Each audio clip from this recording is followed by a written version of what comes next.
اگه میخوای پلتفرم 2 رو ببینی، Buenos días, vecinos. Un nuevo mes en el hoyo. چند تا حالت بیشتر نداره. یا قسمت 1 رو دیدی خیلی حال کردی باهاش، Una vez al día bajar a una plataforma con comida. یا قسمت 1 رو دیدی ولی حال نکردی چون اون موقع شعورت نمیرسیده، الان میخوای قسمت 2 رو ببینی چون دیدی همه حال کردن باش. یا اینکه اون موقع فاز روشنفکری داشتی که فیلم بده و فلان، این صحبت رو دوباره میخوای ببینیش. Tiene buen corazón. No creo que sobreviva usted mucho tiempo. یا جزء دسته 4 رو یعنی که قسمت 1 رو ندیدی، قسمت 2 اومده شانسی پیداش کردی، خوش به حال چون قسمت 1 واقعا خفنه، قسمت 2 هم که میپردازیم بهش. کلا اگه میخوای فیلم ببینی اولین چیزی که باید بدونی اینه که کارگردانش کیه، یعنی اینکه گوگلی رو باید بشناسی. یه فیلم ساخته واسه سال 2011 که فیلم کوتاهه، تو اونجا هم بلد بوده از بازیگراش بازی بگیره. همین رو تو پلتفرم هم دیدیم، هم 1 دیدیم هم 2 میبینیم. یه پیشنهاد واسهتون دارم، اول برید پلتفرم 1 رو ببینید، بعد بیاین پلتفرم 2 رو ببینید. اگه دیده باشید پلتفرم 1 رو حتما لازم دارید، فلش بک میزنه، یه سری چیزا رو تکرار میکنه فلان، از حال میکنی. اگه اون تازه دیده باشید دیگه 2019 اومده دیگه، 1-2 سال پیش دیدیدش، لازم. یکی هم که ندیدید که 100% ببینید 1 رو، چون 2 که شروع میشه فرضیه اینه که تو دیدی 1 رو، دیگه شروع نمیکنه از به بسم الله واسه توضیح بده اینجا کجا، چرا، چه جوری و چی شده. میگه اونا رو دیدی. Sí. El hoyo. ¿Y usted sabe en qué حالا بیا قسمت‌های جدید زندان رو بهت نشون بدم، حالت‌های مختلف رو نشون بدم، شخصیت‌های جدید رو نشونت بدم و چقدر شخصیت پردازی‌ها قوی‌تر شده توی 2، چقدر زندان رو ما جذاب‌تر می‌بینیم که حالا اینا رو بهش می‌پردازیم توی نقد و بررسیش، نه تو این قسمت معرفی.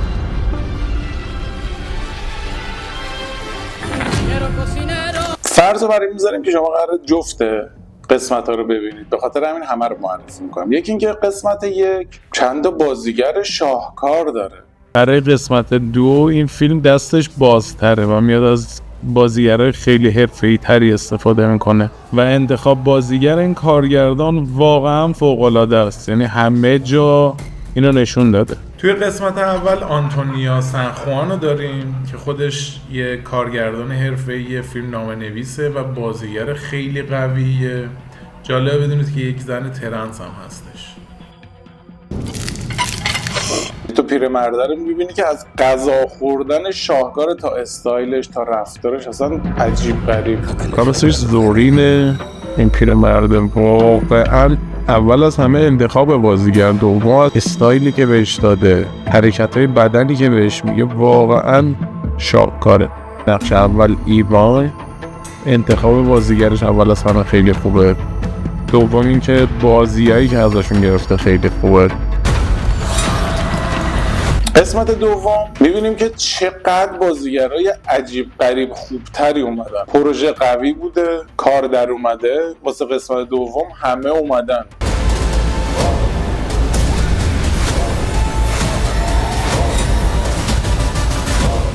قسمت دوم خیلی پرستاره تر شده، بازیگرایی تونسته بیاره که سابقه بازی توی گیم آف ترونز و هری پاتر و جان ویک و مانی هیست رو دارن و همشون هم میدونن که این پروژه موفقیه و بیشتر از پیش قراره دیده بشن.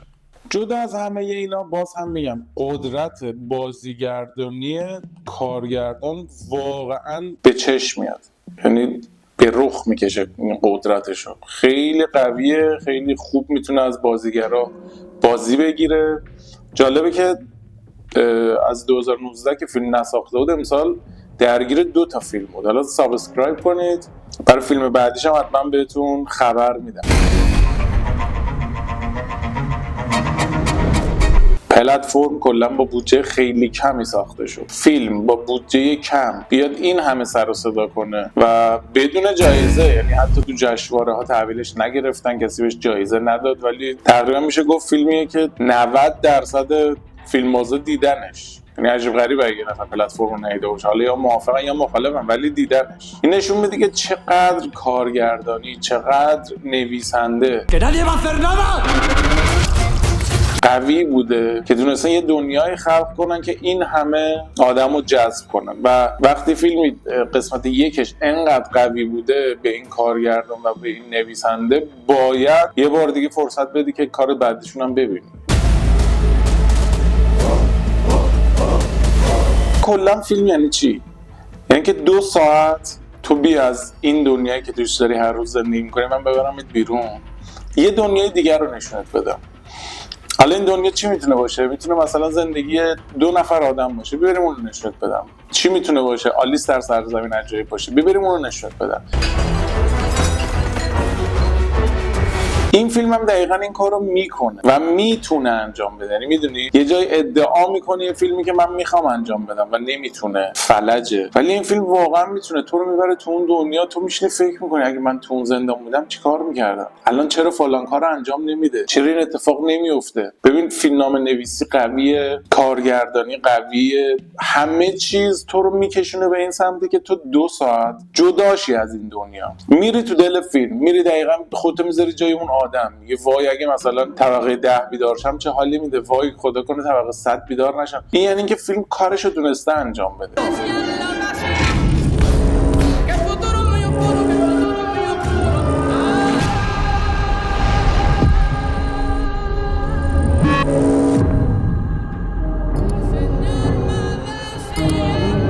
و پلتفرم واقعا تونسته این کار رو انجام بده. یعنی تونسته ما رو درگیر کنه، ما رو ببره تو اون حس و حال. برده مثلا نفر اول برامون جذاب باشه، باختش برامون اذیت کننده باشه. کلا فیلمی خوبه که بعد اینکه فیلم تموم شد دورش 5 دقیقه فکر کنی، با 2 نفر بری باهاش صحبت کنی، بگی دیدی اینجا رو، کسی که بغل دستته یه صحبتی باهاش بکنی، بگی دیدی مثلا این کارو کرد، کاش این کارو میکرد، به نظر من داستانش این بود. میدونی یعنی یه فیلم خوب. پلتفرم همه اینا رو داره، مخصوصا قسمت دومش که شخصیت سازی ها رو قوی تر میکنه. یعنی تو بیشتر میری تو اون، بیشتر اون کاراکترها رو میشناسی، بیشتر زندان رو میشناسی. اوف این خیلی جذابه. تو زندان رو اصلا یه دید دیگه میبینی. همه اینا کافیه برای اینکه فیلم پلتفرم 2 رو بری ببینی.